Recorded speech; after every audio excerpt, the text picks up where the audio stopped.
नमः संस्कृताय विद्यार्थियों। श्री नाभादास जी कृत श्री भक्तमाल की कथाओं की श्रृंखला में आज हम भगवान विष्णु के 24 अवतारों में से तीसरे अवतार कमठ अर्थात कच्छप अवतार की कथा लेकर प्रस्तुत हुए हैं। इससे पहले की वीडियो में आपको 2 अवतारों की कथा बता दी गई है। आपने अवश्य ही उन कथाओं को सुना और पढ़ा होगा। प्रारंभ करते हैं तीसरे अवतार कमठ अर्थात कच्छप यानी कछुए अवतार की कथा। जब दुर्वासा जी के शाप से इंद्र सहित तीनों लोग श्री रहित यानी लक्ष्मी से रहित हो गए, तब इंद्रादि ब्रह्मा जी के शरण में गए। ब्रह्मा जी सबको लेकर अजित भगवान के धाम को गए और उनकी स्तुति की। भगवान ने उनको यह युक्ति बताई कि दैत्य और दानवों के साथ संधि करके यानी मित्रता करके मिलजुल कर शीर सिंधु को मथने का उपाय करो। मंद्राचल को मथानी और वासुकी नाग को नेति बनाओ। नेति यानी रस्सी और मथानी जिसे आप दही चलाते हैं उसको मथानी बोलते हैं। मंथन करने पर पहले कालकूट निकलेगा। कालकूट विष था जो बहुत भयानक था विष, ये तो कालकूट विष निकलेगा, उसका भय न करना यानी उससे मत डरना। और फिर अनेक रत्न निकलेंगे, उनका लोभ मत करना यानी उन रत्नों का लालच मत करना। अंत में अमृत निकलेगा, उसे मैं युक्ति से तुम लोगों को पिला दूंगा। देवताओं ने जाकर दैत्यराज बलि महाराज से संधि कर ली। अब देवता और दैत्य मंद्राचल को उखाड़कर ले चले, परंतु थक गए। तब भगवान प्रकट होकर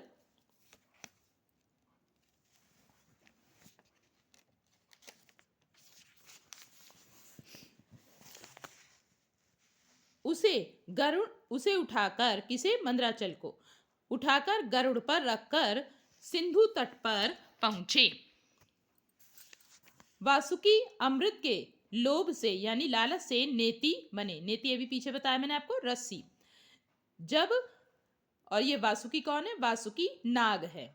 जब समुद्र मंथन होने लगा तब बड़े बड़े देवता और असुरों के पकड़े रहने पर भी अपने भार की अधिकता और नीचे कोई आधार न होने के कारण मंद्राचल समुद्र में डूबने लगा। इस प्रकार अपना सब करा कराया मिट्टी में मिलते देखकर उन सबों का मन टूट गया। उस समय भगवान ने यह देखकर कि यह सब विघ्नराज गणेश जी की करतूत है, उन्होंने हंसकर कहा, सब कार्यों के प्रारंभ में गणेश जी की पूजा करनी चाहिए। सो तो हम लोगों ने बिल्कुल नहीं की, बिल्कुल भुला दिया गणेश जी को। बिना उनकी पूजा के कार्य सिद्ध होता नहीं दिखता, अब उन्हीं की पूजा करनी चाहिए।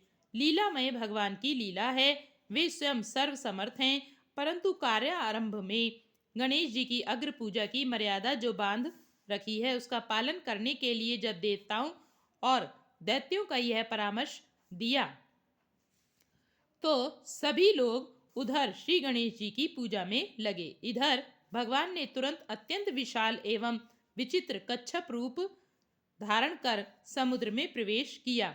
अपनी 1,00,000 योजन वाली पीठ पर मंद्राचल को ऊपर उठा लिया। तब देवता और दैत्य फिर बड़े वेग से समुद्र को मथने लगे। भगवान कच्छप रूप से मंद्राचल को धारण किए हुए थे, विष्णु रूप से देवताओं के साथ साथ रह रहे थे। एक तीसरा रूप भी धारण करके मंद्राचल को अपने हाथों से दबाए हुए थे कि कहीं उछल न जाए। मथते मथते बहुत देर हो गई परंतु अमृत न निकला। अब भगवान ने सहस्त्रबाहु होकर स्वयं ही दोनों ओर से मथना आरंभ किया। उस समय भगवान की बड़ी विलक्षण शोभा थी। ब्रह्मा शिव सनकादिक जय जयकार करते हुए आकाश मंडल से पुष्पों की वर्षा कर रहे थे। उन लोगों की ध्वनि में ध्वनि मिलाकर समुद्र भी भगवान का जय जयकार कर रहा था। समुद्र से सर्वप्रथम हलाहल कालकूट विष प्रकट हुआ, उससे त्रैलोक्य जलने लगा तो उसे देवाधिदेव महादेव ने ग्रहण किया। फिर और भी रत्न निकले, उनमें से कामधेनु को ऋषियों ने स्वीकार किया। उच्चैश्रवा नामक अति सुंदर बलिष्ठ अश्व को दैत्यों ने लिया। बाद में एरावत नामक महान हाथी निकला, वह देवताओं के राजा इंद्र को मिला। कौस्तुभ मणि के प्रति सभी लालियत थे। उसे भगवान ने अपने कंठ में धारण कर लिया। कल्प वृक्ष बिना किसी की अपेक्षा किए स्वर्गलोक में चला गया। अप्सराएं भी स्वेच्छा से स्वर्ग को ही प्रस्थान कर गईं। भगवती लक्ष्मी ने अपनी ओर से उदासीन रहने पर भी सर्वगुण संपन्न भगवान विष्णु को वरण किया। वारुणी देवी को दैत्यों ने बड़े चाव से लिया। धनुष तो किसी से उठा ही नहीं, तब भगवान विष्णु ने उसे धारण किया। चंद्रमा को अनंत आकाश विचरने के लिए दे दिया गया। दिव्य शंख को भगवान ने स्वीकार किया। अंत में अमृत कलश हाथ में लिए हुए प्रकट हुए धन्वंतरी जी महाराज। दैत्यों ने उनसे अमृत कलश छीन लिया। देवता उदास हो गए। तब भगवान ने मोहिनी स्वरूप धारण कर दैत्यों को व्यामोहित कर अमृत कलश उनसे लेकर अमृत देवताओं को पिला दिया। देवताओं की पंक्ति में सूर्य और चंद्रमा के बीच में एक राहु नामक दैत्य वेश बदलकर आ बैठा था। उसे अमृत पिलाया ही जा रहा था कि चंद्रमा और सूर्य ने बतला दिया और तुरंत ही भगवान के चक्र ने उसका सिर धड़ से अलग कर दिया। परंतु कुछ अमृत उसे मिल चुका था, अतः सिर कटने पर भी वह मरा नहीं। इसलिए उसे ग्रहों में स्थान दिया गया।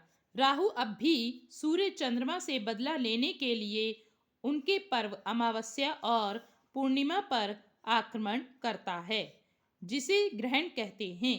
देवताओं ने अमृत पी लिया था, भगवान का आशय था ही। अतः अब की बार संग्राम में विजय देवताओं की हुई। अगली वीडियो में हम भगवान के चौथे अवतार श्री नृसिंह अवतार की कथा पढ़ेंगे, जानेंगे। धन्यवाद।